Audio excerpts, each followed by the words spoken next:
Dear students السلام علیکم۔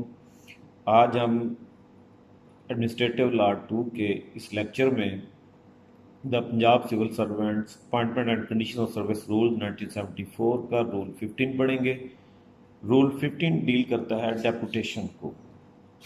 اس میں اس رول کے دو پارٹ ہیں بیسیکلی۔ ایک پارٹ ڈیل کرتا ہے ایسے شخص کو جو کہ کسی autonomous body or semi-autonomous body which is established by law or by federal government, provincial government, or any employee of the other province or federal government. He can be appointed on deputation in the province.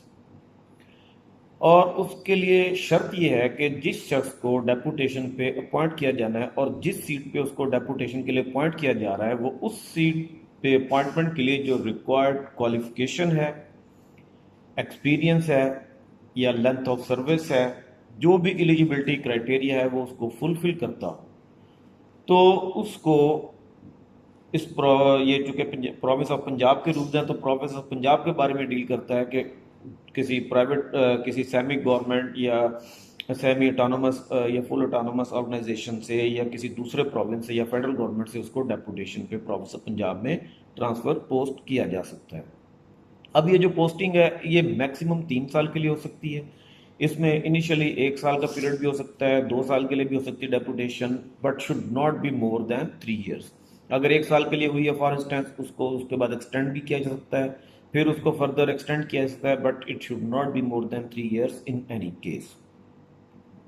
اور اس کی pay and جو پے کے terms and conditions ہوں گے اس کے deputation پہ appointment کے، وہ گورنمنٹ طے کرے گی in consultation with the lending institution. جس ادارے سے اس کو لیا جا رہا ہے اس ادارے کی کنسلٹیشن کے ساتھ اس کی ٹرمز اینڈ کنڈیشنز کو اس کی سروس کی وہ طے کیا جائے گا۔ اس میں دوسرا سینیریو یہ ہے کہ پروونس آف پنجاب سے کسی گورنمنٹ سرونٹ کو، کسی سول سرونٹ کو فیڈرل گورنمنٹ میں یا کسی دوسرے پروونس میں یا کسی اٹانومس یا سیمی اٹانومس باڈی میں ڈیپوٹیشن پہ ٹرانسفر کیا جا سکتا ہے۔ اس کے لیے بھی شرط وہی ہے کہ یہ جو ٹرانسفر ہوگی یہ subject to terms and rules framed by the government ہوگی۔ جو بھی گورنمنٹ نے اس کے لیے رولز یا آرڈرز بنائے ہوں گے اس کے تحت یہ ہوگی۔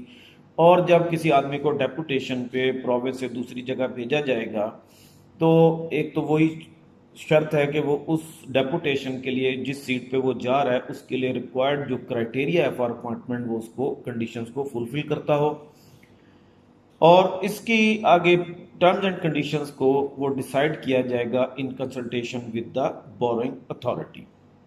جہاں پہ اس کو بھیجا جا رہا ہے اس کے ساتھ کنسلٹیشن کے ساتھ گورنمنٹ طے کرے گی کہ اس کی ٹرمز اینڈ کنڈیشنز کیا ہوں گی۔ اس میں ایک چیز مد نظر یہ رکھنی ضروری ہے کہ اگر پنجاب گورنمنٹ سے فار ایگزامپل کوئی ایک سول سرونٹ کو ڈیپوٹیشن پہ بھیجا جا رہا ہے کسی دوسرے ادارے میں، تو اس کی جو پینشن کے لیے کنٹریبیوٹ کرنا آلویز ذمہ داری ہوگی بورنگ انسٹیٹیوشن کی۔ جس ادارے میں بھیجا جا رہا ہے وہ ادارہ اس کی پینشن کے لیے کنٹریبیوٹ کرے گا۔ اسی طرح اس میں اگر جب ایک سول سرونٹ وہ چلا جاتا ہے ڈیپوٹیشن پہ، اب اس کا ڈیپوٹیشن کا initial period for example 1 year تھا، وہ ختم ہو گیا یا 1 ایئر کے بعد ایکسٹینڈ ہو گیا، میکسیمم پیریڈ اس نے پورا کر لیا۔ After the expiry of deputation یہ اس کی ذمہ داری ہے کہ وہ فوری طور پہ واپس اپنے پیرنٹ انسٹیٹیوشن میں آ کے رپورٹ کرے۔ It means after the completion of the deputation, his services will be repatriated to his parent institution. اس کے لیے اس کو اسپیسیفک آرڈر کا انتظار کرنے کی ضرورت نہیں ہے، جیسے ہی اس کی ڈیپوٹیشن کمپلیٹ ہوگی وہ آ کے اپنے پیرنٹ انسٹیٹیوشن میں رپورٹ کرے گا۔ اگر وہ سول سرونٹ ایسا نہیں کرتا اور اس کے ڈیپوٹیشن کا ٹائم کمپلیٹ ہونے اور واپس اپنے پیرنٹ انسٹیٹیوشن میں آ کے رپورٹ کرنے میں اگر کوئی گیپ آتا ہے تو وہ جو گیپ ہوگا that will be considered as absence from duty. آپ اس رول کو پڑھیں، اس کو سمجھیں۔ اگر کوئی بات، کوئی ایمبیگوٹی ہے، کوئی چیز آپ کو نہیں سمجھ آ رہی تو آپ مجھے واٹس ایپ گروپ میں میسج کریں، انشاءاللہ I will try my best to explain it to you. Thank you very much. اللہ حافظ.